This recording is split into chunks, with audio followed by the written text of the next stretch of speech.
কৃষ্ণ কৃষ্ণ কৃষ্ণ হরে হরে, হরে রাম রাম রাম হরে হরে।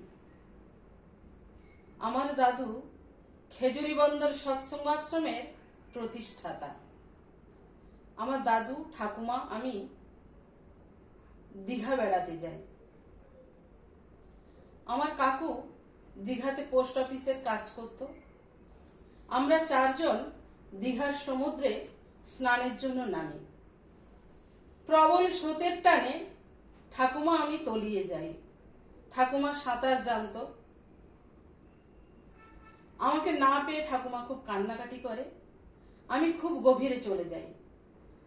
ঠাকুরের আশীর্বাদ ধন্য আমার দাদু নাম জপ করতে করতে সমুদ্রে ঝাঁপ দেয়। ঝাঁপ দিয়ে আমাকে তুলে আনে। এনে দেখে যে আমার প্রাণ নেই। দাদু উবু করে শুয়ে দিয়ে আমার পিঠে চাপ দেয়। আমার মুখ দিয়ে জল বেরিয়ে আসে। আমি জ্ঞান ফিরে পাই। দাদু আমার শরীরে হাত বুলিয়ে নাম জপ করতে থাকে। নাম অসম্ভবকে সম্ভব করতে পারে। The name can win the world, the name can win the universe. জয় গুরু।